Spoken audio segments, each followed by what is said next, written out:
Good morning. Good morning. Welcome to Flight 93 National Memorial. My name is Adam Shaffer, and I have the distinct honor of serving as the Chief of Interpretation, Education, and Visitor Services for the Memorial. I would like to begin by welcoming all of the members of the Moose International and the Pennsylvania Moose Association who are joining us today. This event has been organized by you, and so my thanks to you for coming out and supporting this tremendous ceremony and why we're here today. I also want to offer a special welcome to all of our speakers here. Some of them had to travel quite a distance to be here today, and so we're incredibly thankful, and in a moment I'll be introducing them to you.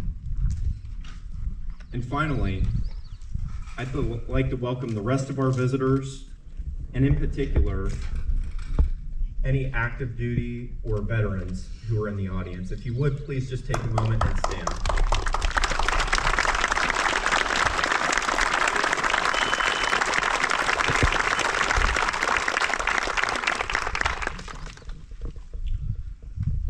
As we begin this service, I would ask for everyone to rise if you are able, as we start with the Pledge of Allegiance.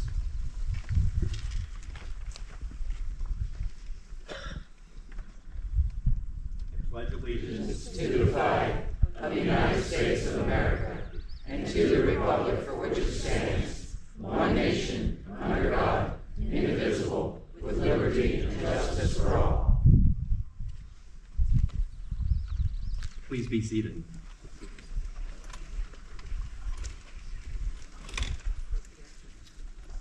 Flag Day is commemorated every June 14th, and the date is specific to 1777, when the Continental Congress formed and determined the composition for the first flag of the United States of America.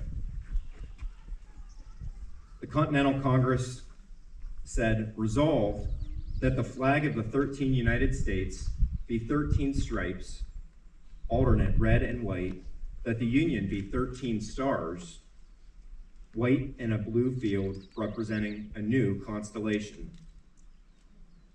It was later that President Woodrow Wilson in 1916 proclaimed Flag Day as June 14th, and eventually President Harry S. Truman in 1949 signed an observance for this day into law. Flag Day. It is the origins of our national symbol that represents the United States as a country. It's especially fitting for the ceremony today at Flight 93 National Memorial as we become the recipient of a Braille American flag that will allow visitors the opportunity to see this symbol when they come here to learn about the bravery of the 40 passengers and crew of United Airlines Flight 93. Immediately following this ceremony, the speakers will go inside to unveil the new bronze American Braille flag that you see in front of the podium here today. Our first speaker is an incredible person who I'm absolutely thrilled to welcome to the podium. Mr. Randolph Cabral is a native of Hutchinson, Kansas. Graduating from Hutchinson Community College, Mr. Cabral originally pursued a career in civil engineering, but those plans changed. And in 1995, following his father's loss of sight, he became nationally certified as a Braille transcriber through the National Library Service for the Blind and Visually Impaired. In 2000, Mr. Cabral founded Kansas Braille Transcription Institute in Wichita, Kansas. The nonprofit is dedicated to serving the visually impaired through the operation of an innovative Braille transcription center. Randolph opened the institute while also earning his BS from Friends University, graduating magna cum laude.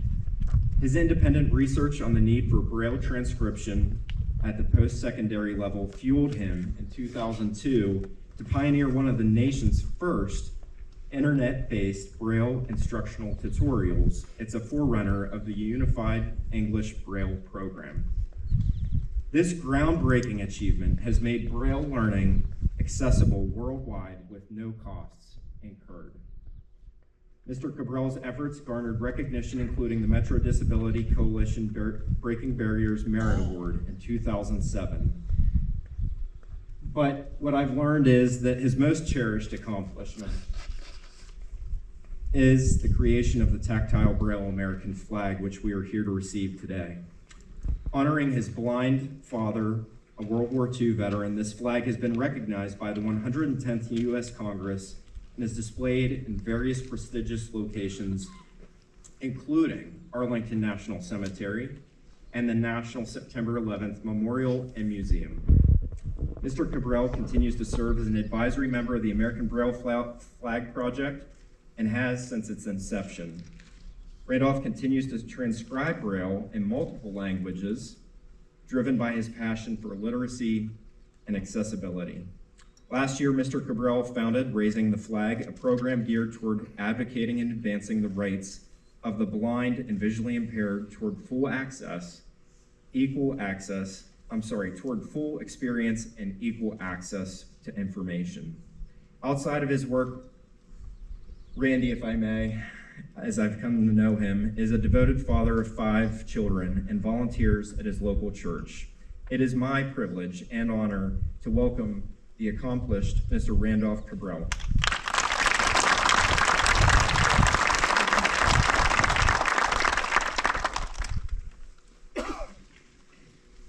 Somehow I think Scott got my speech, so I'm not going to reiterate a lot of what he said, but I would like to do something that I certainly had not made any plans to make until late last night.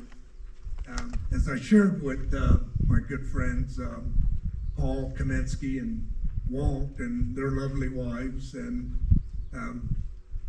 Mary's daughter, who I just met, the last 2 days I haven't slept. This has all been kind of unnerving for me. I don't attend a lot of functions like this as much as I'd like to, and I certainly haven't ever attended one with as many people as there are here today. I should have taken Xanax or something. But I am overwhelmed, and I cannot tell you how honored I am to be even a small part of this. Yesterday, we went to a Veterans Center, Van Zandt, James E. Van Zandt Veterans Center, and I was given the opportunity to speak there. It was a wonderful occasion. Felt very blessed, fortunate to be there as well. And so, you know, being here on the heels of that, this is very, very overwhelming. And then driving back, you know, I was going through a lot of the little towns, and I noticed, and yes, it's Flag Day, but I noticed on a lot of the homes and businesses, you know, American flags, and rightfully so. But at the same time, I noticed that these were not pristine flags necessarily that somebody just went out and purchased in commemoration of Flag Day. These flags, some of them were a little weather-worn, sun-stained, but it communicated to me, these are flags that are put out on their homes and their businesses. These are proud Americans. These are Americans who get it, who understand it, who love America, and who love the American flag. It's where I wish I'd grown up. But, you know, growing up, my dad, he always posted the flag. It was always on the porch. And on special holidays, you didn't run out of the house and jump off the porch without acknowledging the flag, or just going back in the woodshed. You know, and you'd remember not to do that again. And it's really a delightful way to have grown up in retrospect. And naturally, you know, I too have a love and a passion for our country and our flag.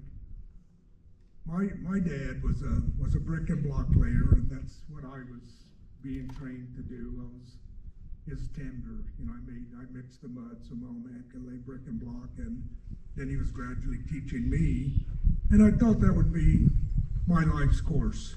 That's really what I thought. I'll be a brick and block layer and I'll love it.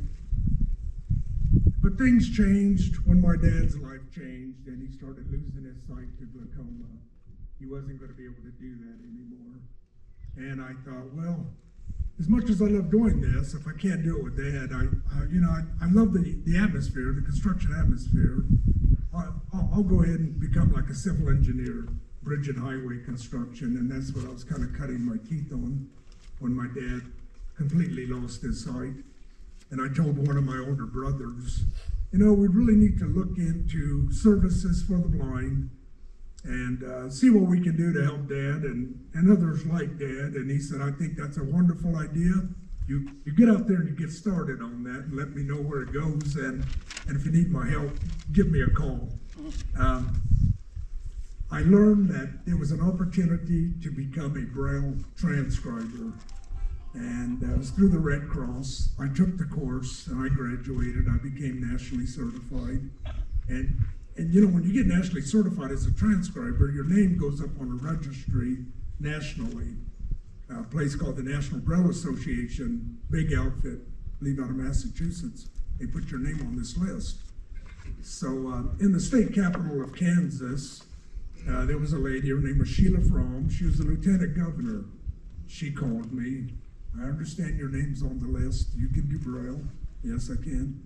I have a daughter. Her name's Chrissy. She's going into high school. She needs somebody to do her course material, math books, science books, just a variety of books. And so I did them for her.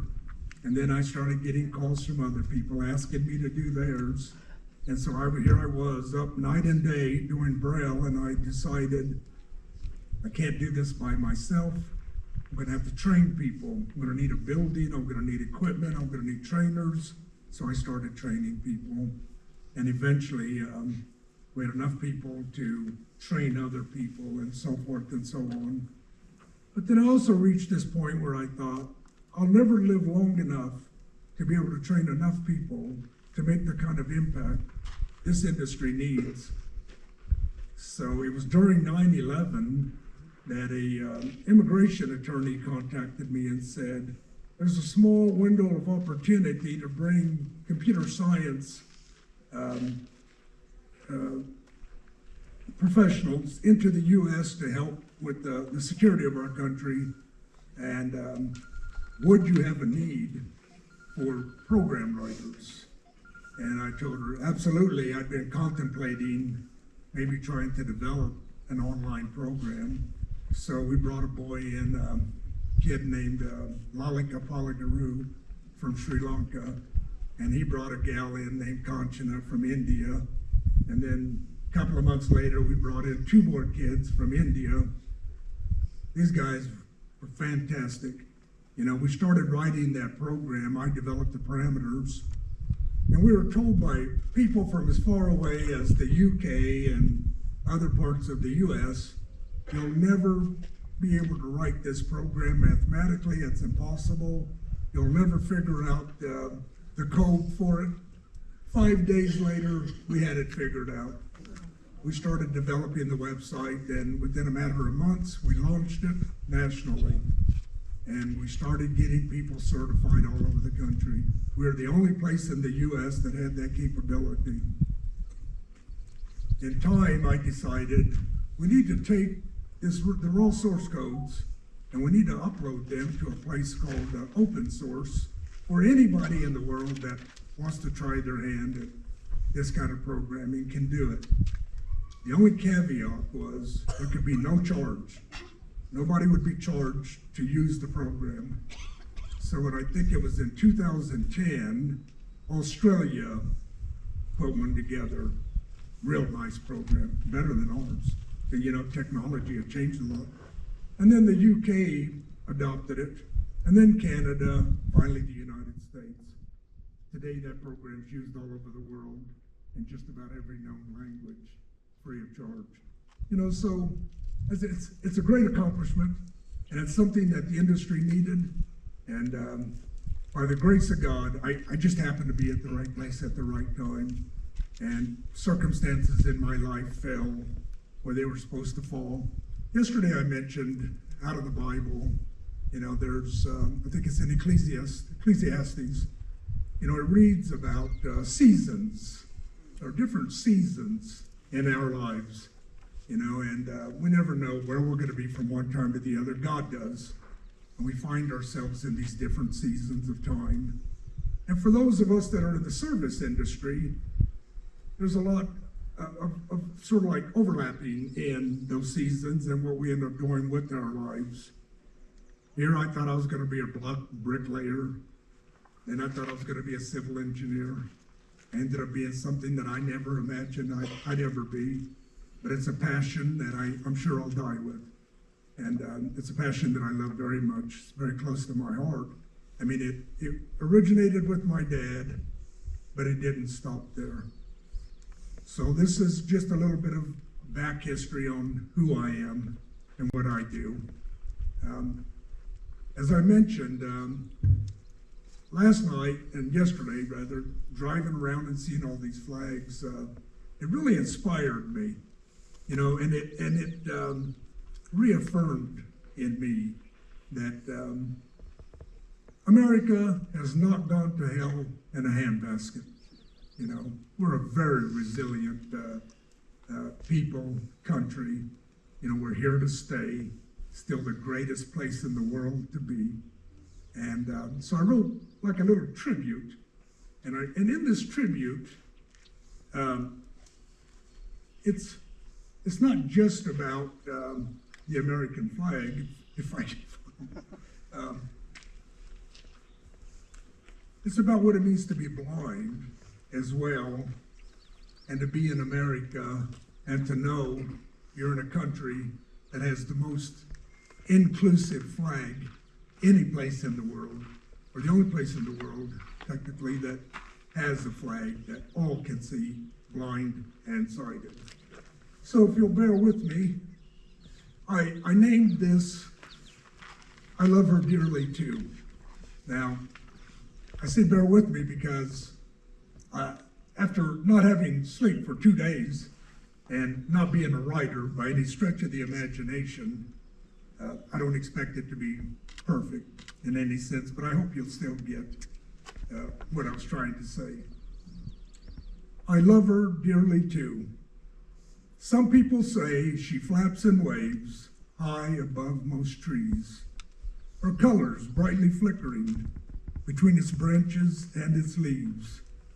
Some people say she gently rides on the lightest summer breeze, like a boat at sail that softly floats upon the vast blue seas. Some say she can be seen on cars and trucks and trains, even flying high above on traveling jets and planes.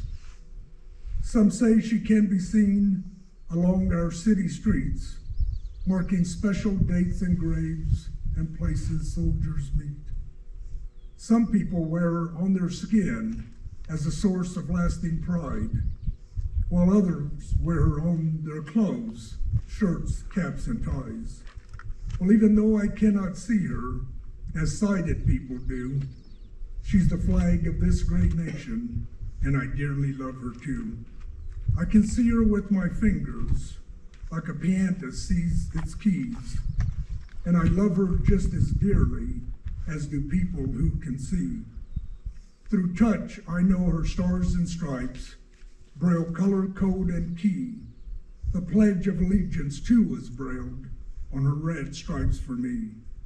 She may not look the same to me as she might seem to you, but I can see her stars and stripes, her red, white, and blue. She's the flag of this great nation, the flag we all hold dear, paid with the blood of those we've lost and the families left in tears. So that's my little tribute.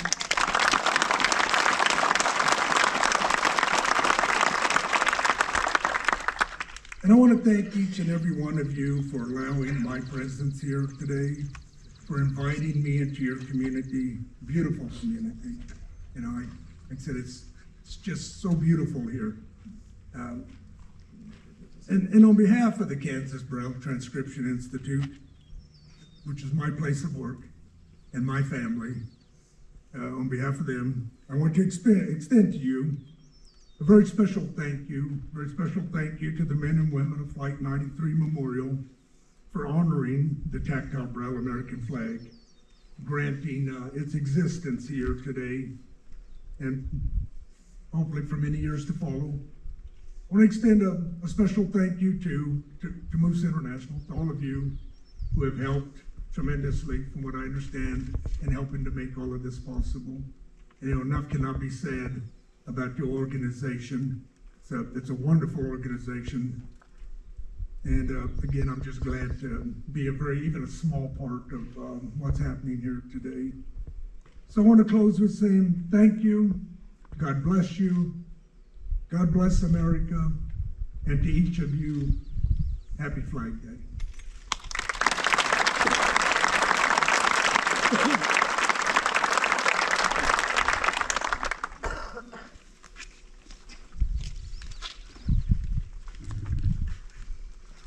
Thank you, Randy.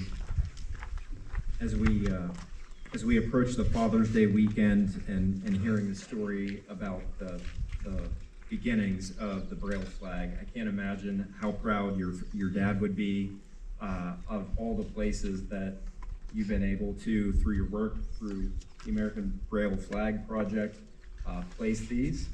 And so we thank you, and thank you for sharing that tribute that you penned with us here today. Thank you. Thank you. My pleasure.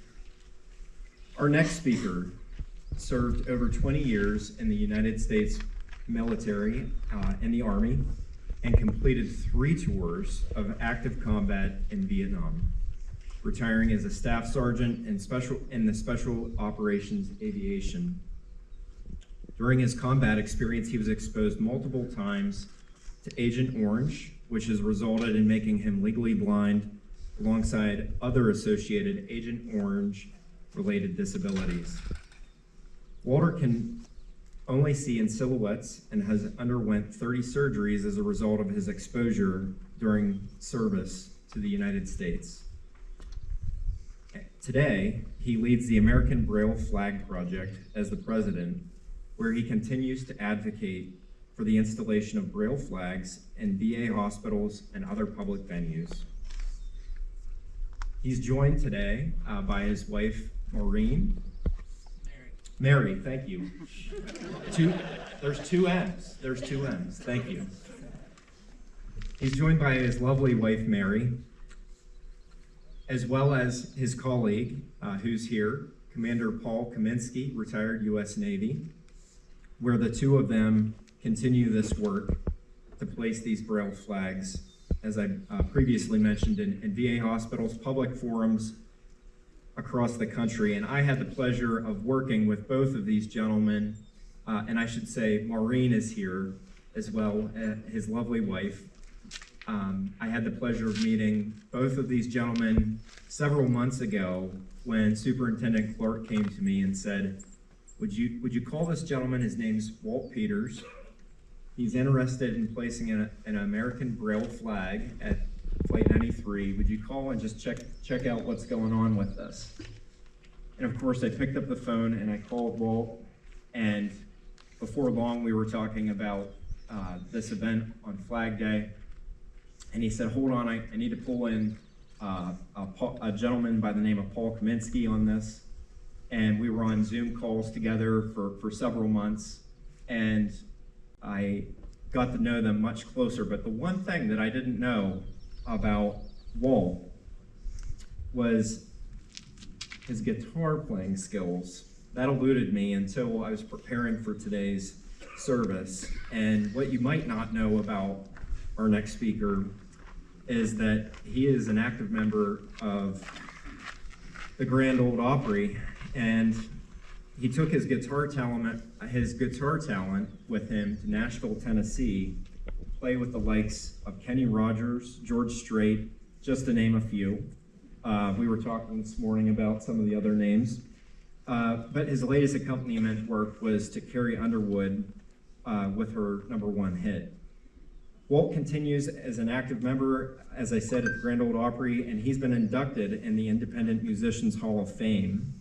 He was additionally selected as CNN hero for volunteer work, visiting soldiers heading to and returning to the Middle East. So at this time, it is an incredible honor to first say thank you to Paul, but welcome to the podium the president of the American Braille Flag Project, Mr. Walter Peters.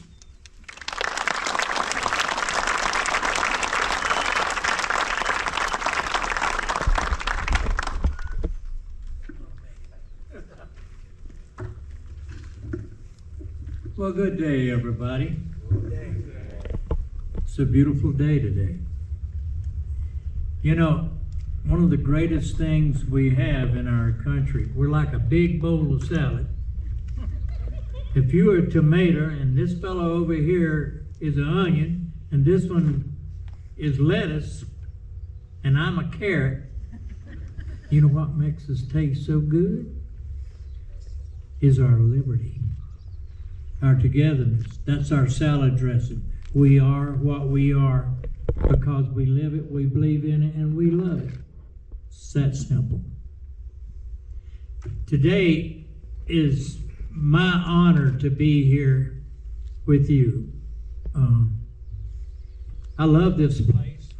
My heart, I guess my battery went dead. That's all right.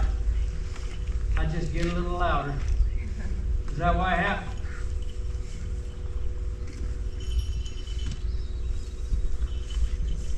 Well, anyway, I'll keep jaw-jacking.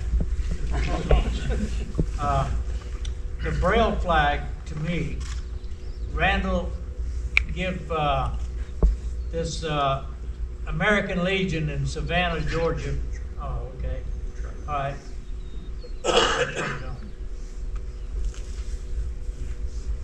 Hello? Hello? Nope. Hello? Hello. Hello back. Anyway, we'll just continue to march. When I got this flag, I fell in love with it. And when I got this flag, I was doing the troop things. By the way, I want to welcome all of our special guests. And I want to welcome my special guest, Jeff Phillips. Jeff Phillips is a retired Major General of the Army, in the Army, and he was our commander at Fort Stewart, Rock of the Morn. That's it. And we shipped a lot of troops coming and going, didn't we? And God had blessed us there. The hardest thing in the world to do is see a beautiful young soldier get on an airplane and you ask yourself, Lord, I wonder if that fellow's coming back alive or in a box. God is that hard. Because they're all beautiful people. And it takes, there we go again. There it is. It takes an understanding. But the Braille flag, I guess, Randy, I've done what, about 140, 150 of these all over God's creation. And before I die, I want to put one Braille flag in every VA hospital in the United States. I think that's my goal. And so now I'm 2 times 40, 80. So now I got to hurry up a little bit, but maybe God will let us, the project, accomplish this. And you at the Moose, by the way, I am a fellow Moose, and I love the Moose. And by the way, I love everything about the Moose, what you do and how you do it. Yay, I'm going to give you a hand. But here's the thing. What organizations like you got makes this possible. Jim Udall, bless his heart, he's worked with us hand and foot on this. And the director of the Moose, Scott Hart, help set this up. Thank you, Scott. These are the kind of things that's important. We not only need more love in this country, but we need more united. More united. Because our success is only our limitation. That's fact. And what's hard to do is make something accomplish for you, make something work for you, but you got to be a team to do that. And if you're not a team, you're going to be like scrambling eggs. You know, you learn a lot in life, and this is the main thing to me, I think, is that I learned this from an old sergeant at Fort Bragg way back when. He says, Peters, I'm going to tell you the simple essence of life. You got to tell yourself every day, you got more rear end than the world's got teeth. Therefore, you stay focused. And you know what? That's the truth. That was a nice sentence. And I'll never forget this old sergeant. I know he's passed on now. But my point is this. The Braille flag, I wear this uniform. This uniform is, I got it, and I think in 1969, something like that. Anyway, I wear it to honor the Braille flag and where it's at and where we present it. Because there's no greater love right now than this Braille flag for a blind American. That's true, a blind American, not just vets, but we have a lot of blind, good Americans who feel they're lost. But see, God gives us a will to do something. He's not going to do it for us, but He gives us the strength and talent where we can do it ourselves. But a lot of people, they sit back. They don't worry about doing that. They think that the world has forgot them when they feel this flag. That's why you see a veteran walk up to this flag and touch it and start crying like a baby. We've seen this, haven't we, Paul? A number of times. And it fills your old heart to watch a veteran because he's finally recognized something that's recognized him. It's like Ma Bell. He reached out and touched it, and it touched him. And this is what the Braille flag is about. When they come here to the memorial to see this place, they can touch this flag and it'll fill their hearts because it's that good. And I fell in love with it the first time I seen it. I couldn't even see it, but I felt it. I said, man, what did that do to me? It made my day. And ever since then, Randy and I have been together. We've done a lot of flags, haven't we, Randy? All over God's creation. But musically, I'm not going to go into that because I'm running my mouth here. All except I've performed on 155 albums with CBS Sony Records. You know, studio musicians don't get recognition. They get money, but they don't get recognition, which is fine with me. I don't need my name on nothing. Just give me a little green, you know. That'll work. But I've had a great life at music. I also got one of the country bands. We played the White House and the Kennedy Center of Performing Arts for the bicentennial, the 200-year celebration with President Ford. That was a highlight of my life because here we were, a country band, and we were representing our whole country. What a thrill. What a thrill. And I done it without George Strait. George had been out of the Army about a year. But we were playing at night together a little bit here and there in Hawaii. But this trip to the White House and to the Kennedy Center let us see what our country is all about. It let us learn a lot real quick. And that was one of the highlights of my music career. and I still play, yeah. And I'm talking now with Adam about the possibility when we do the country music reunion in Pennsylvania, possibly next year, we might do it here at this site. And I got to talk to a couple of my buddies and see if they will it. And it won't be no charge, but we'll have a donation bucket out here for the memorial. I think that would be proper. But anyway, I've ran my mouth enough. Y'all need to hear some of the others. And once again, welcome all the VIPs here. Without you, this would never happen. And I think that it's a good day. It's a good day for our American Braille Flag Project. By the way, it's American Braille Flag Project.us. That's our web address. Just the letters. Huh? ABFP. ABFP. .us. Okay. He has to keep me straight, man. I get wild, you know. Damn right. That's right. But anyway, my buddy Paul there, he's one of my rocks. And my biggest rock was sitting right there dressed in blue, my wife Mary. Then I have my daughter at the end there, Lisa. And without them, a man is no good. He's got to have something solid. And that's my rock. And I love her and I'm proud of her.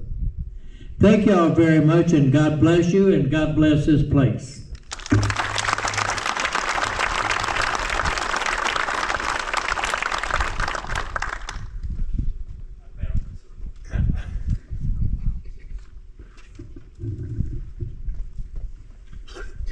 Well, Paul, thank you. Thank you so much for your passion for making the flag visible to Americans blind, low vision, making that available to them when they come here to Flight 93 National Memorial. We thank you for being here today and making the trip here and sharing with us. Our next speaker, it's not very often that you get to introduce your superior, but I have the privilege of doing that this morning. So I could get in a lot of hot water here, so I'm going to have to mind myself. But it is a privilege to be able to introduce our next speaker, graduate of Penn State University and Slippery Rock University, serving the National Park Service for over 38 years now. He began as a seasonal park ranger at Allegheny Portage Railroad and Johnstown Flood. At that time, it was National Monument, I believe. Two sites that he currently manages now as superintendent here in Western Pennsylvania. After working as a park ranger in Shenandoah National Park, Delaware Water Gap, Lake Roosevelt National Recreation Area, he served as chief ranger at Biscayne and Virgin Islands National Parks, respectively. And prior to becoming the superintendent of Western Pennsylvania National Parks, he served as the chief ranger for the Northeast region, which spans all the way from Maine down to the southern part of Virginia. Believe me when I tell you, I don't think he'll mind me sharing this. He has stories from all of these parks that he could share with all of us that are unique and special to every aspect of life. And above all, he would tell you that his priorities are God, family, of which he has 3 daughters and several grandchildren. The 3rd priority, sports center, and the 4th, park service. But I'm going to be honest with you, he does place his staff that he works with sometimes ahead of that sports center, as well as he's always available to take a phone call. So I have to say, Superintendent Clark, you don't always put Sports Center ahead of the Park Service. So at this time, it is my pleasure to introduce to you the Superintendent of the Western Pennsylvania National Parks, which include Flight 93 National Memorial, Mr. Stephen M. Clark.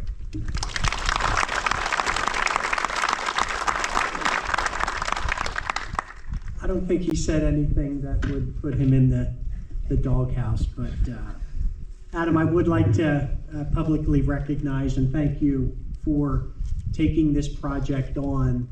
And I can tell you, as Adam said, I've been doing this a few years with the National Park Service, but as I have, like Randy alluded to in my prepared remarks, sometimes they just go out the window because you speak from the heart. And, you know, I have followed United States presidents from this podium, senators, congressmen, governors, but I don't think I've ever followed anyone so special and so unique and so patriotic and so loving as Mr. Walt Peters.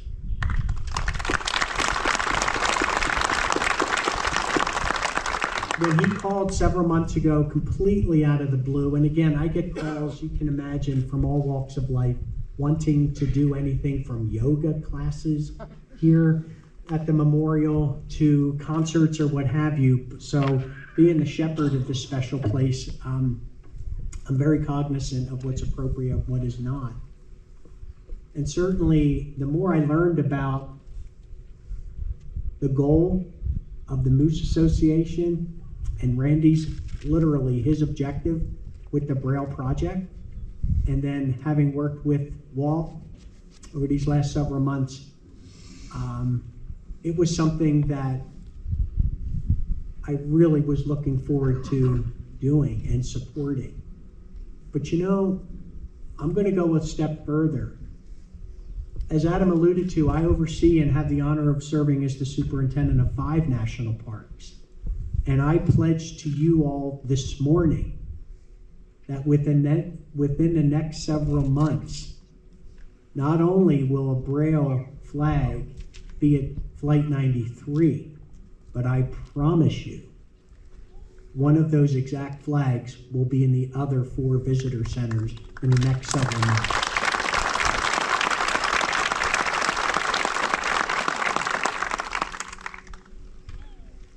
You can't help but grow up in the National Park Service. As a GS3, you kind of rise through the ranks. Right, Major General? You did.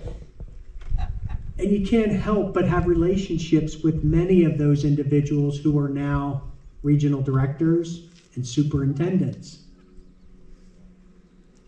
My superiors have no idea that I'm about to say what I'm going to say. You mow your own lawn. You control what you can control. But I pledge, as I stand here in front of our credible flag, that I am going to work each and every day with my colleagues in leadership throughout the other 424 national parks that a Braille flag is in every visitor center across the country.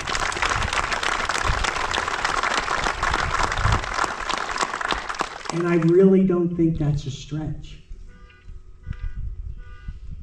I really don't. I think my colleagues would, once they understand how significant and how important it is, that they'll do just that.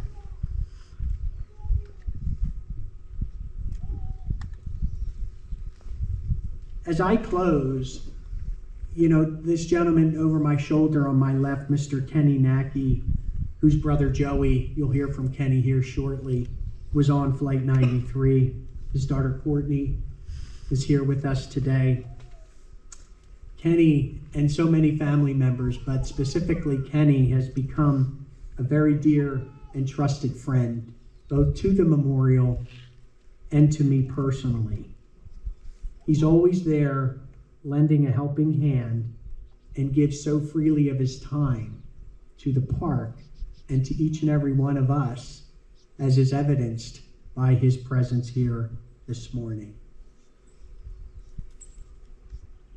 As Adam talked about the Second Continental Congress back in 1777, when he quoted the reason behind this nation needing a flag, it has changed 26 times. The rendition we have right now is the 27th. And I can tell you that one resounding fact remains. Our American flag stands for freedom and strength and is a testament to the sacrifice and honor of so many to protect this great nation. Our sincere gratitude to all of those who have fought and died serving our nation, for you will never be forgotten. Thank you all again for being here on this day. It's a day I'll remember forever. Thank you.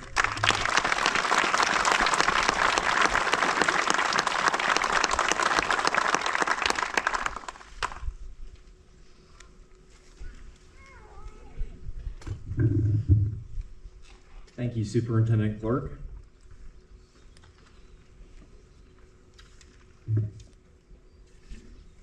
At this time, I want to echo the importance of this flag at the Visitor Center here. The memorial currently receives, on average, over 382,000 visitors, and it is frequent that we will have the opportunity to share this American flag as people come to the desk, they meet up with a ranger, and oftentimes that's the location that we swear in junior rangers who are completing their badges, and there are a lot of functions that the staff perform right there at that desk. And so to have this flag present for all to be able to see is a testament to the Moose and their commitment to seeing this here, as well as the American Braille Flag Project. So thank you, Steve, for your commitment here in Western Pennsylvania to making that happen at all of the visitor centers. In particular, at this time, before I introduce my next speaker, I do have to call out one individual who's in the audience here, Mr. James Hudak. He's seated here in the front row. James is from District 3, Huntington Family Center 223, if I have it right. And he's the current president of the Pennsylvania Moose Association. I learned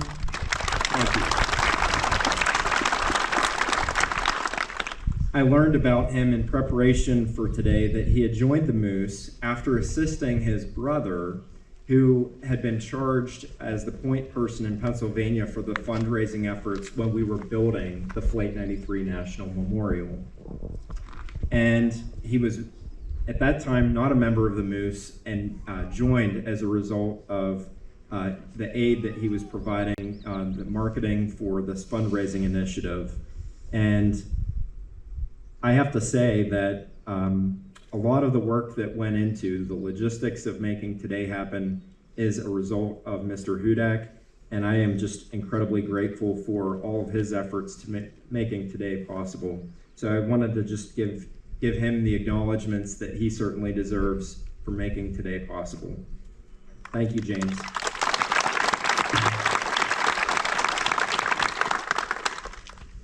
As I mentioned, Moose International has a history with Flight 93 National Memorial, and as other speakers have acknowledged, in 2007, the National Park Foundation, our nonprofit philanthropic partner for the entire National Park Service, received over $421,000 that were raised by Moose International to help build the brick and mortar memorial that you see here today. And that is absolutely just an incredible gift. So thank you, Moose International.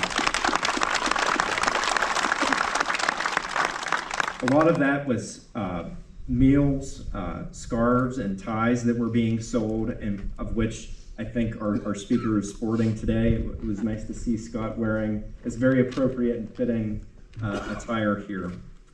But they also showed up in 2013 and sent volunteers here as part of our tree planting initiative to help grow the memorial landscape by adding 150,000 native tree seedlings to the landscape here at Flight 93 National Memorial.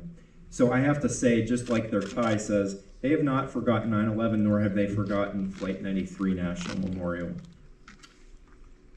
So our next speaker is a native of Henry, Illinois, and a graduate of both Illinois State University and National Louis Saint University. He spent 21 years as a child care professional at Hart Child City and School, a school that was founded and supported by the Moose fraternity that supports children whose families may be in disarray due to a variety of social problems. He was appointed as the executive director at that school in 2003. And so Scott became the 10th chief executive officer of the Moose Fraternal Organization on December 21st, 2012. Scott and his wife Christy are the parents of 6 children. And as we were discussing this morning, I know Christy couldn't be with you today because she is currently caring for a veteran today, making that appointment and a continuation of the service to others that is so deep rooted in the Moose. And so it's my pleasure to welcome Mr. Scott Hart to the podium.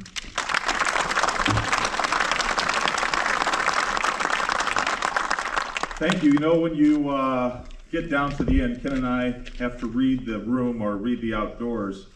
And when I left Hart just the other day, it was around 92 degrees, and I think Monday it's supposed to be 97. Very warm, and God has blessed us with a very comfortable day. So Ken, you and I are free to just go on as long as we want. No, everybody's going, come on, Scott. No, we got things to do. This morning, if you're not a Moose member, you know, you're going like, what is this Moose, right? Moose has been around since 1888. A fraternal organization, 1,300 lodges around the United States and Canada, helping in our communities. Our theme this year is Embrace Your Community. Embrace Your Community. The modern day founder of the Moose, James J. Davis, actually immigrated from Tredegar, Wales with his family, ended up in Pittsburgh, PA, was a U.S. Senator from here in Pennsylvania, and was Secretary of Labor under 3 United States presidents. So a long history with giving back to our communities. And you think, how did this Braille Flag Project and Moose kind of come together? I met Walt back in, I think, 2006 when he came out to visit Hart and the children. And we were at Hart's homecoming last year, and we were standing there with some of the board members that are present here in the front row on the campus of Hart, a 1,000-acre beautiful campus residential facility for children who are at risk and in need, who have experienced tragedy, loss of their parents, unstable homes, homelessness, lack of education, lack of food, lack of shelter. And as we were talking, Walt brought up that at the World Trade Center Memorial and Museum, there's a Braille flag there. And Scott, wouldn't it be great if we were able to present a flag and have it on display here at Flight 93 in Pennsylvania? Now, I think he knew what he was talking about. He knew the crowd, he read the room, and right away, the Pennsylvania Moose Association said, hey, we can do that. And they were able to make contact with Superintendent Clark and his staff and get that done. Now, Walt doesn't stop there. You know, I just mentioned 1,300 Moose lodges around the United States and as well as Canada, and Walt knows that we care for our most senior members too. So there is a continuing care retirement community in Orange Park, Florida, for those who are 65 through. Glenna McLean just turned 102 a couple months ago at Moose Haven to care for them. And he said, Scott, I know we've got one at Hart, but I'd really like to get one at Moose Haven too. So Pennsylvania Moose Association, if you want to get ahead of Florida, we went to talk to Walt about putting one at Moose Haven. He's already asked. Now, Helen Taylor, she's the executive director, right, at Moose Haven? So Walt's always working, and it's for a great cause. This morning, real quick, I just wanted to address what connects us together. What connects us together? Yesterday, when I left the Hart campus, I turned out onto Lincoln Highway. When I pulled in here to Flight 93, I pulled off of Lincoln Highway. East Coast to West Coast, Lincoln Highway connects us. Think about in your community, right here. Maybe you're a Pittsburgh Pirate fan. Maybe winning the World Series connects you. Or maybe not, because 1979 was the last time I think Pittsburgh won the... Now, I'm a Chicago Bears fan, so, you know, I know what heartache and pain is like. Jaguars! Jaguars, right? If you're a Philadelphia Flyer fan or Pittsburgh Penguin fan, you know probably a little bit of the heartache as well. But what connects us together, right? Complete strangers to communities, to friends, to family. And when I think about our heroes on Flight 93, they boarded that plane as strangers, right? They didn't know one another. They really didn't even have an opportunity to get to know one another. But around 9:28 on that morning, when that plane was hijacked, suddenly the 40 crew members and passengers became part of a specific community. A community that was in limbo, what to do. Do we stay quiet in the back of the plane? What is going on? And many phone calls were made. And that group came together from strangers to community to, in a matter of minutes, they were a family. They were a family. And so when we think about that, and when Ken thinks about his brother Joey, I believe in my heart, he died surrounded by family of heroes. So think about what connects you and your community and what connects us as Moose members. Giving back, doing good for others. I had an opportunity to speak with two of our graduating seniors at Moose Hart, Tyler Murphy and Sade Johnson. Tyler's been at Moose Hart since middle school, Sade since elementary school. That's a long time when you're a little kid, right? You're turning 18 years. Over half of your life has been spent at Moose Hart growing up. And I talked to them about life. And one of the things that Tyler and Sade said right away is, Mr. Hart, we are so blessed to be part of the Moose family, right? Family isn't just because you're biological, but it's the friendships.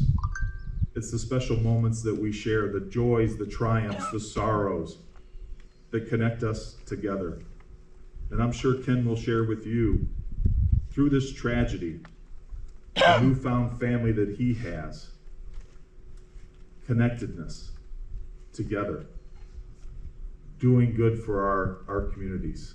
And that's what the Moose does. I love the opportunity yesterday to be able to visit Export, PA, Indiana, PA, and Dixonville. Today we're going to have a lunch at Windber, and I hope to stop by Irwin on the way back and just see the members and know that nearly 1 million strong across, again, the United States and Canada, we're working together to serve our communities and do good. One of the things I also thought about as we're presenting this Braille flag, and we think about our heroes on Flight 93, in those few moments, the word that's on this flag that we pledged just a few moments ago, indivisible, unity, unified.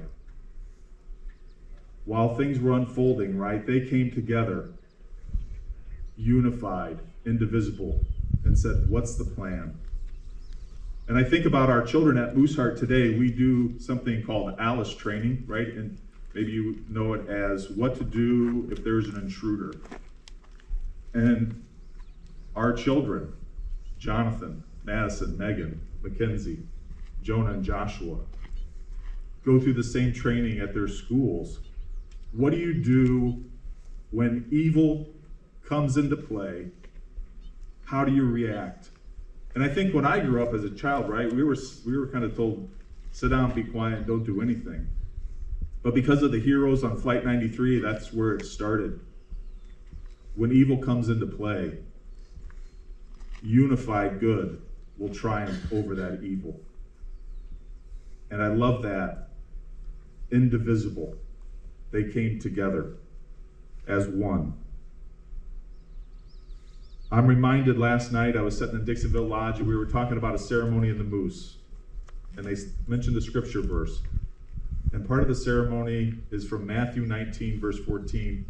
It says, "Let the little children come to me. Do not keep them away, for they are like the kingdom of heaven." God bless Moose Hart. And it reminded me of two very powerful scriptures. One out of John chapter 15, verse 13, that says, "Greater love has no one than this, to lay down one's life for one's friends." Insert the word family there. That's what these heroes did for our country.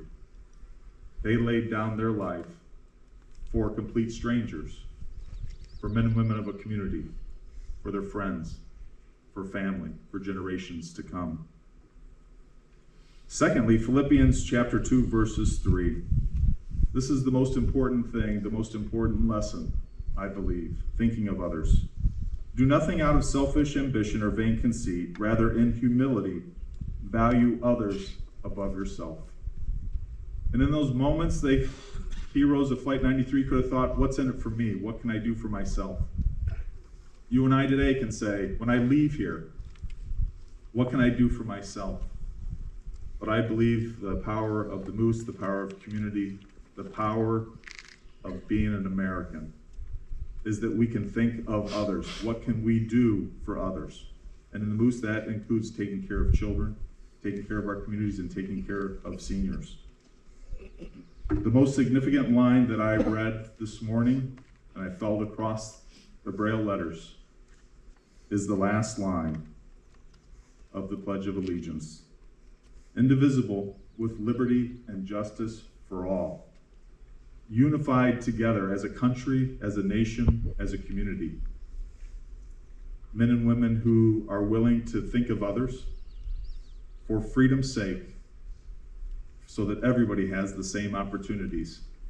And that's what the Braille Flag Project provides, is opportunities for everybody to experience the American flag. And so it's, on behalf of the entire Moose organization, it is our honor and privilege to be a part of this, not only Flight 93, but also the American Braille Flag Project. And I tell you what, I'm inspired today. I look forward to hearing Ken's remarks, to being able, this is my first visit to the memorial. I told Adam, again, my wife Christy's at a veterans hospital this morning, helping a veteran go through some cancer treatments. And I said I want to bring her back and our children to be able to really feel the power of Flight 93 and the families and the impact that it has on our lives. As each person here can probably remember where you were on that morning, right? Part of Generation X, the Challenger space shuttle disaster, as well as 9/11 are things that are embedded in my mind and in my heart and in my soul. And we remember every day, and we will never forget. Thank you.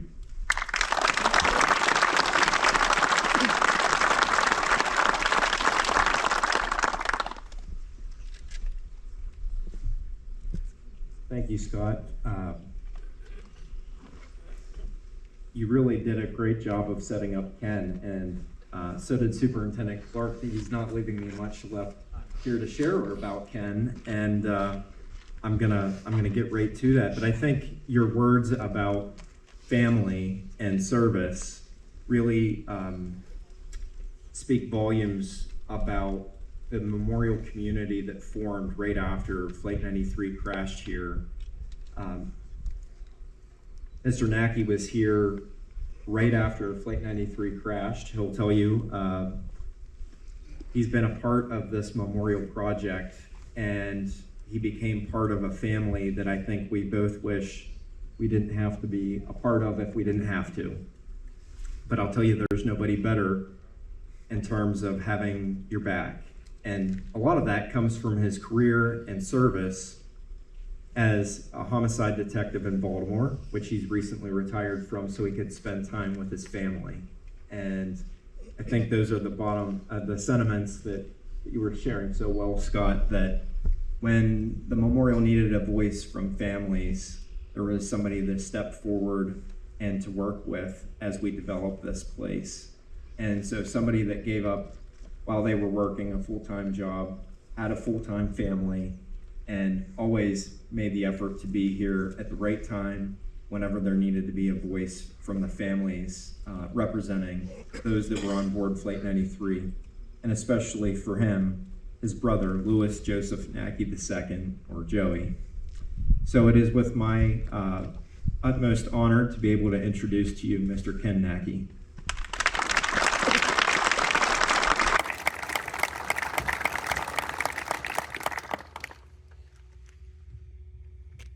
Good morning. Just call me Kenny. Randy, Steve, Walter, Scott. I don't know how I followed that up, honestly. My dad was a pilot in the U.S. Navy, at the end of the Korean War. So I know what service is all about, which probably led me to become a police officer. But I want to first off thank all the servicemen and women that are serving today and have served, because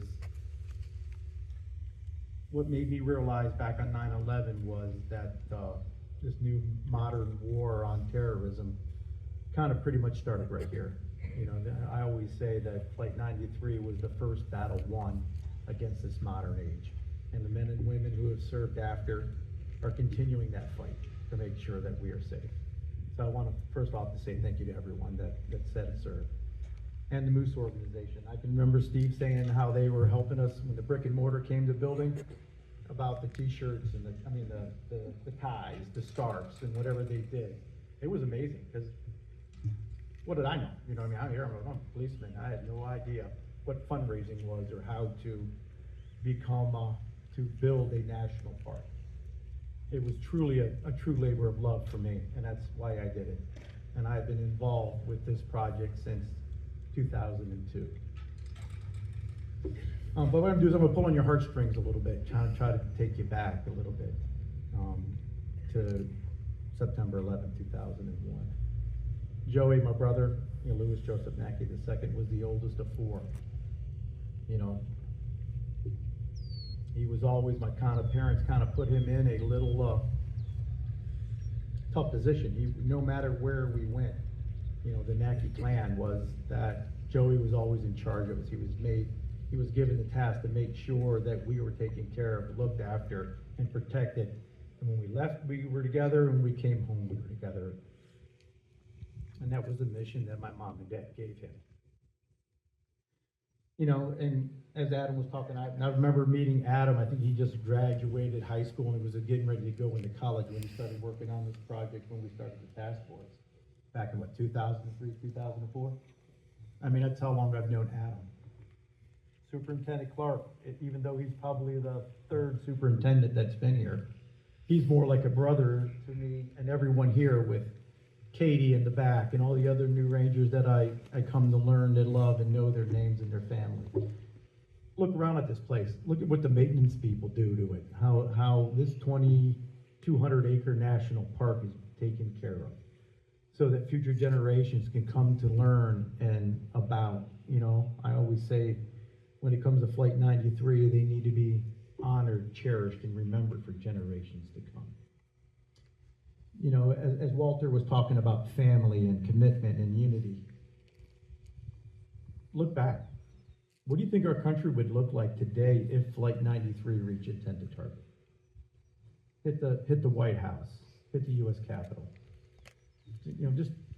Just wander. I'm glad it didn't, but just imagine what it would look like. Think about it. And the other amazing thing is with me, when you think about the events on 9/11 and Flight 93, is, Scott was saying about how they were able to come together, band together in a family. But what a lot of people really don't know, it was within 30 minutes. From listening to the cockpit voice recorder and looking at the data, and through being involved in the process of building this memorial, is a lot of the things that happened on Flight 93, they did within 30 minutes of time. We've been out here for an hour, just talking. So just kind of put that in perspective about how those 40 individuals were able to get over that initial shock of being, over the hijacking. You know, like they said earlier, you know, before we were just, you know, something would happen like that, you were told to sit down. You know, they're just gonna take us and use us as a negotiating tool. But 9/11 had changed that. You know, I mean, the terrorists were gonna use our civilians to put fear upon our country and our government. And we're willing to use planes and civilians as their weapons. So totally different. So Flight 93 in 30 minutes, they had to get over that initial shock of the hijacking. You know, I mean, that takes time. Then all of a sudden, you know, they kind of banded together. They all, you know, weren't individuals anymore. I kind of compare it to it being a spear. You know what I mean? You have the tip, you have the shaft, and you have the base of it. All three of those components of a spear have to stay together. If one of those links break, you just have a tool. You don't have the tip of that spear. So 40 individuals were able to come together in a relatively short period of time. And band is one. They were able to gain information. They were able to make phone calls. You know what I mean? They were, you know, there's 40 of them. You know what I mean? So you can almost, you know, delegate. They did, you know what I mean? But you could actually protect the people who are making the phone calls. You know, try to come up with a plan. You know, they came up with a plan. They gained information. You know, they did one of the most democratic things that we had. They voted. They voted on what should they do, what action should they take. You know, to me, that's amazing. And I've planned operations with the police department. You know, I've just under 34 years of service with the Baltimore County Police Department.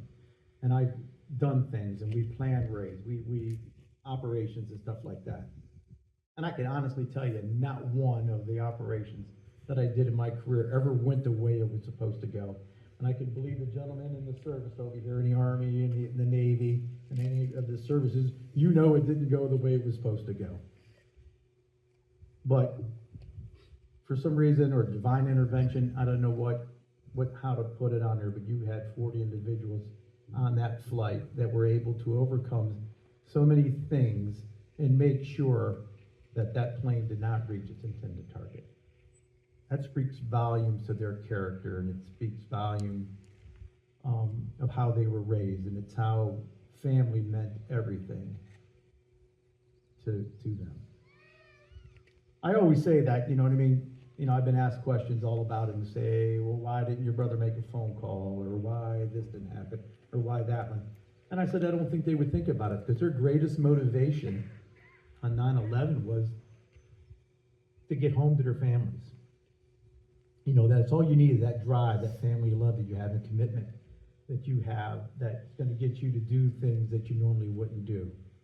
You know, and I think their true motivation was that day was just to go home, have dinner with their wives, their kids, their mom, their dad, their aunts and uncles. That's all you needed, was that love, that motivation to give yourself so we can live like it's September 10th instead of September 11th. You know, just that sense of community, that love. And that's what this memorial is truly all about. And I truly can't think of a fitting place for the Braille flag outside of here, because it's all about community, about everyone. It's an inclusive memorial. It's not just my memorial. It's just not the Park Service's memorial. This is everyone's memorial for the United States.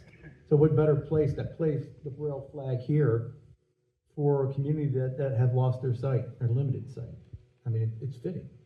You know what I mean? Steve, I'm glad you're going to put it here, and the 4 other parks that you're in control of, because I think it needs to be addressed, and I think what a true honor. It is always an honor and a pleasure for me to come here and talk to groups. You know, I even thought about trying to become a part-time seasonal maintenance worker. I am not qualified for that, by the way. That was not my decision. Not picking on him, but it's just, and my daughter comes over here a lot, all the time. And my brother treated my children like they were his own. You know, I know I'm rambling a little bit here, but I just want to give you a sense of what he was about, and also what the other 39 passengers and crew members were about that day. because they were all about giving. My brother would treat he would take them. I mean, Uncle Joey was the greatest thing since sliced toast. You know, ice cream, gifts. My brother always said one of his biggest goals was when he ever made it and became successful in his career, he was going to buy himself a Corvette. You know, since we were, 10 years old, that was the car that he ever wanted. So he finally made it successful in his career, and he goes out and buys himself a red Corvette. Justin's home from school. I have a son that's 2 years older than Courtney. And I get a phone call, and it's Joey. He goes, "Hey, have Justin out in front of your house in 5 minutes." And I said, "Huh? What for?" He goes, "Just have him out there." I said, "Okay." I said, "Justin, Uncle Joey says be out in front of the house in 5 minutes." Okay. So him and I are standing out there. Next thing you know, I can hear the car coming. So I can hear the exhaust of a sports car coming. Next thing you know, it turns down our street, and I can see this bright red Corvette that he was driving. He drives up, pulls up in the house, and he goes, rolls down the window, says, "Justin, jump in." He takes Justin for a ride. He just bought the car. He takes Justin for a ride for about 15 minutes and brings him back. My brother at that time, about 2.5 hours away from me. And it meant so much to him, to my children, that he shared that moment with them. And that still kind of shows you what a caring individual that he was, and the people that he was aboard with that day on that flight. It's truly amazing. And I'm in awe. I mean, this was a true labor of love for me, but like I tell everybody, I was just a spoke in the wheel. You know what I mean? I was just a small fraction of what makes this successful. And that the people that come here, the visitors that come here, the staff that is here, what makes it, you guys are all a part of it, the Moose Lodge. You know, everybody who comes here gives a little bit. And even though I lost my brother Joey, I believe everybody that day from across this country lost something. Lost something, lost someone, and it's a shared grief that we all go through. And I thank you for taking the time of your day and coming out here and being here and let me talk and ramble, because you know this is truly an honor and a pleasure for me. And I thank you. And I can't say anything more than what these fine gentlemen had said about this place, other than that I can't thank you enough from the bottom of my heart and my family. For the people who will serve, thank you. People who continue to serve, thank you. You know, and for your families. And I appreciate the honor and having the time to talk to you all. Have a blessed day, and thank you again.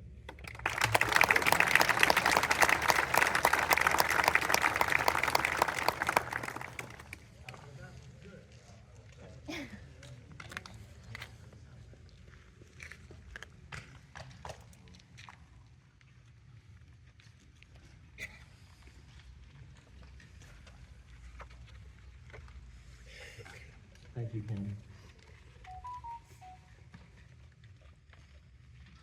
As we come to a close here this Flag Day, it appears we've been able to dodge the weather.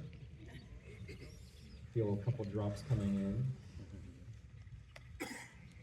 I wanted to share with you, as we close on this Flag Day, though, the sentiments of a 7th grader who was asked to write about the American flag in an essay contest in which they were asked to write about the meaning. And it's just this brief quote from the writing of this 7th grader, Ryan Spang. He said, "The American flag represents unity. We are one nation, united by our similarities and differences. We support people in our communities in times of need, and we cheer them on in times of achievement." So as we come to a close, may we be reminded of that symbol that the flag represents to so many people, not just domestically here in the United States, but globally and around the world. In a few moments, I'm going to ask all of our speakers to join me inside the visitor center for the unveiling of the bronze American Braille flag at the front desk of the Flight 93 Visitor Center. 1, 2, 3. Glad we didn't have to count to 6. Ain't this beautiful? I think this is one of the blessings of my life right here. Love it. It's right here where everybody comes in. Yes, it's right by. Paul? Miss you up here, bud. No. Oh, you're gonna take a picture? I'm the guy behind the scenes. All right, well, don't break your camera.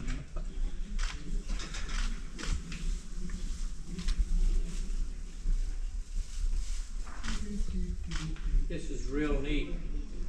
The identifiers at the end of this thing identifies the color of the red, white, and blue. It's pretty cool.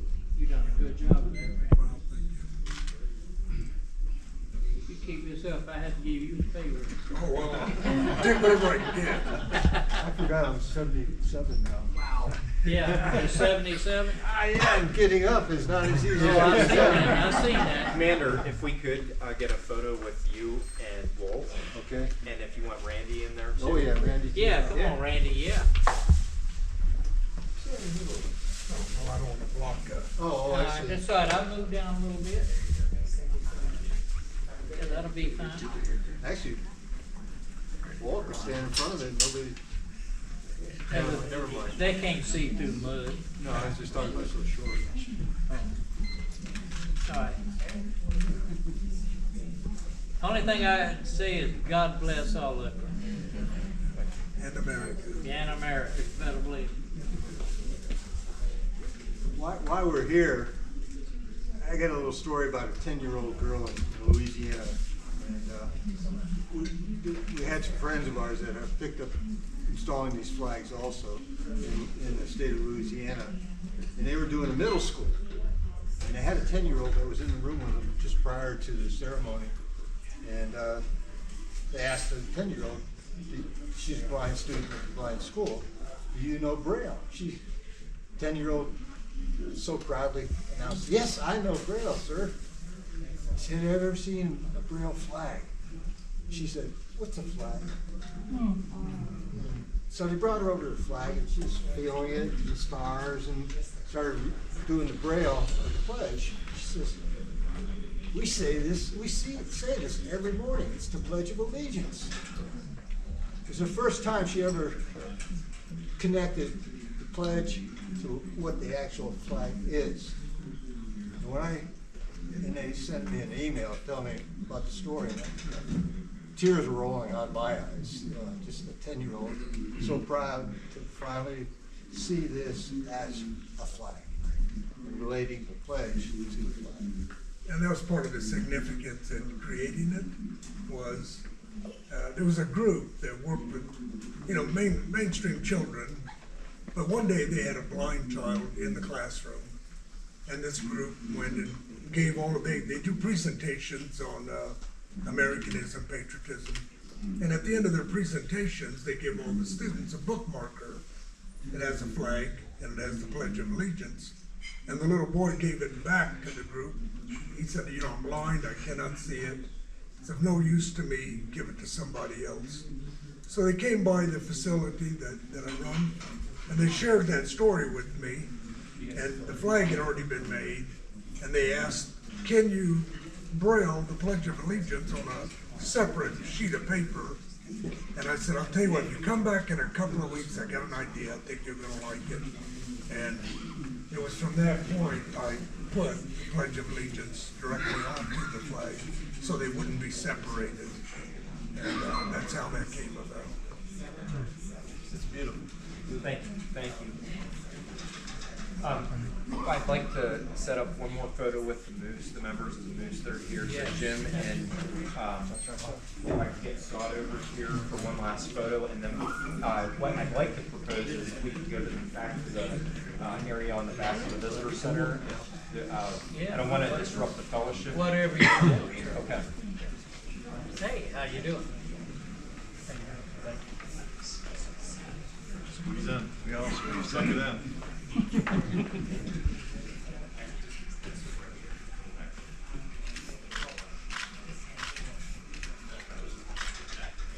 We got some broke cameras out there. Thank you all very much. Thank you. God bless you.